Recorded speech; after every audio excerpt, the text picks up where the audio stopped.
she said that.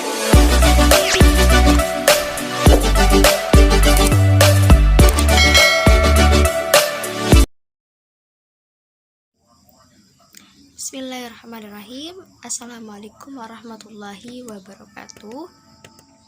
Saya Ulfiatus Salihah dari Prodi Ekonomi Syariah 3. Nah, di sini saya akan menanggapi dari Bapak Dr. Abdul Wadud Nafis LC-MI, yaitu tentang peran dan fungsi bank sentral. Nah, sebelum itu mari kita bahas dulu apa itu bank sentral. Pengertian bank sentral. Bank sentral adalah sebuah instansi atau lembaga keuangan yang memiliki tanggung jawab atas suatu kebijakan moneter dan melahirkan tingkat aktivitas ekonomi yang stabil dalam suatu negara. Nah, jadi bank sentral itu memiliki tanggung jawab atas suatu kebijakan moneter. Nah, seperti mencetak, mengedar. Nah, itu adalah tanggung jawab dari bank sentral. Nah, itu definisi dari bank sentral. Nah, selain itu ada tujuan dari bank sentral. Apa sih tujuannya? Yaitu mencapai dan memelihara kestabilan nilai mata uang yang tercermin dari laju inflasi dan perkembangan nilai tukar uang dalam negeri terhadap mata uang asing. Jadi tujuan bank sentral itu menstabilkan nilai rupiah. Itu tujuannya ya. Selain itu, bank sentral ini menjadi instrumen yang dipakai untuk mencapai dan memelihara kestabilan nilai rupiah tersebut dapat disebut dengan tugas dari bank sentral itu.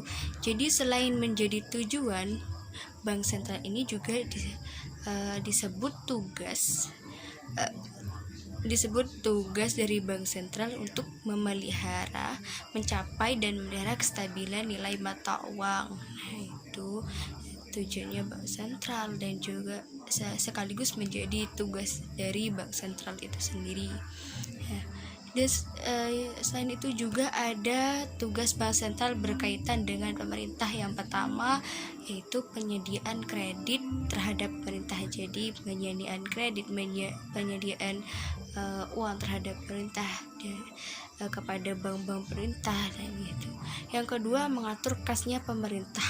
Nah, itu yang kedua. Ketiga, membantu proses lelang dan menjual surat hutang negara. Itu yang ketiga. Yang keempat, melakukan pengedaran uang sebagai alat pembayaran yang sah. Jadi tadi kan kalau bank sentral itu adalah memiliki tanggung jawab mencetak, mengedar. Nah, di sini juga menjadi tugasnya mengedar uang sebagai alat pembayaran yang sah. Yang kelima, mempunyai hak penuh terhadap pencetakan dan produksi uang. Mencetak dan memproduksi uang itu adalah tugas dari bank sentral yang berkaitan dengan pemerintah. Yang keenam, mempunyai hak tunggal terhadap pencetakan uang. Jadi yang mencetak itu ya bank sentral yang mencetak uang. Selanjutnya adalah ada tugas bank sentral dalam perbankan. Yang pertama yaitu menentukan suku bunga. Nah, yang pertama adalah menentukan suku bunga. Yang ketiga melakukan yang kedua sebagai banker. Yang ketiga melakukan pengembangan kredit yang sehat.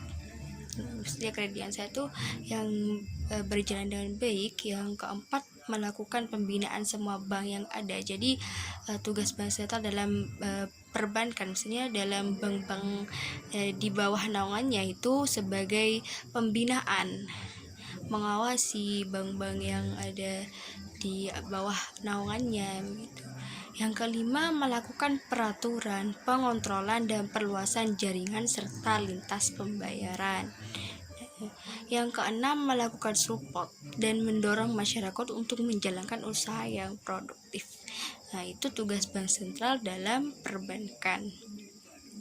Nah, selanjutnya ada kewenangan bank sentral itu sendiri. Yang pertama apa sih? Untuk melakukan pengendalian moneter, yakni operasi pasar terbuka, penetapan tingkat diskonto, penetapan cadangan wajib minimum, dan pengaturan kredit atau pembiayaan. Itu pertama adalah kewenangan dari bank sentral. Yang kedua, menentukan target moneter dan melakukan pertimbangan sasaran laju inflasi nasional.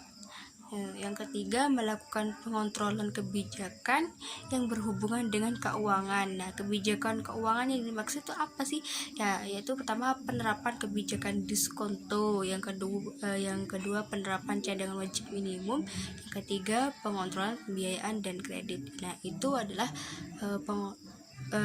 melakukan pengontrolan kebijakan yang berhubungan dengan keuangan. Nah, itu kewenangan dari bank sentral. Jadi bank sentral itu mempunyai kewenangan. Nah, yaitu kewenangannya itu yang pertama yaitu untuk melakukan pengendalian moneter, yang kedua menentukan target moneter, yang ketiga melakukan pengontrolan kebijakan yang berhubungan dengan keuangan. Nah, itu kewenangan dari bank sentral. Baik, sekian dari saya penjelasannya. Semoga bermanfaat dan mohon maaf apabila ada kesalahan dari awal sampai akhir. Wassalamualaikum warahmatullahi wabarakatuh.